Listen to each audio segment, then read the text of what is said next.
Why Australia has the reputation of being a nanny state. Australia has long been known as a nanny state due to its strict regulations on everything.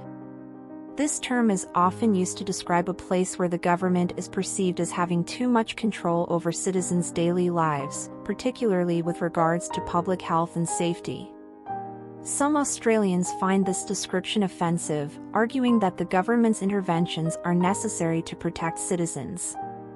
Others, however, believe that Australia's strict regulations and laws are excessive and infringe on individual freedoms. So why is Australia viewed as a nanny state? One of the primary reasons for Australia's reputation is its strict approach to public health. The government has implemented policies aimed at reducing the prevalence of smoking, obesity, and other health risks. For example, Australia was the first country in the world to introduce plain packaging laws for cigarettes, which has since been adopted by several other countries. The government also heavily taxes tobacco products and has banned smoking in most public places. As a result, smoking rates have steadily declined in Australia over the years, which has led to improved health outcomes and reduced healthcare costs. Another area where Australia's nanny state reputation is evident is in its strict alcohol regulations. In some states, it is illegal to buy alcohol after a certain time, and bars and clubs have to stop serving alcohol at a specific time. While this can be frustrating for some, it has been shown to reduce alcohol-related violence and accidents.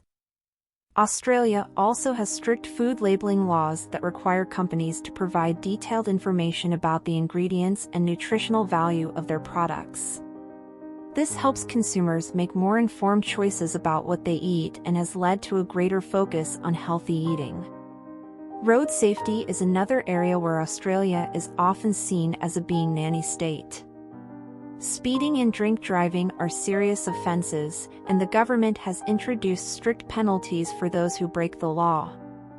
This has resulted in a significant reduction in road fatalities over the past few decades, but some motorists feel that the penalties are too harsh and that the government is overreaching. The government's approach to public safety is also viewed by some as overly cautious. For example, Australian schools have strict sun safety policies, with children required to wear hats and sunscreen and stay in the shade during peak sun hours. While these policies are aimed at preventing skin cancer, some parents feel that they are too restrictive and interfere with their children's enjoyment of the outdoors. Critics of Australia's nanny state approach argue that it undermines individual responsibility and autonomy. They believe that people should be able to make their own choices, even if those choices carry risks. Supporters, on the other hand, argue that the government has a responsibility to protect citizens from harm and that its interventions are necessary to achieve this goal. While the debate over Australia's status as a nanny state is ongoing, it is clear that the government plays a significant role in shaping citizens' lives.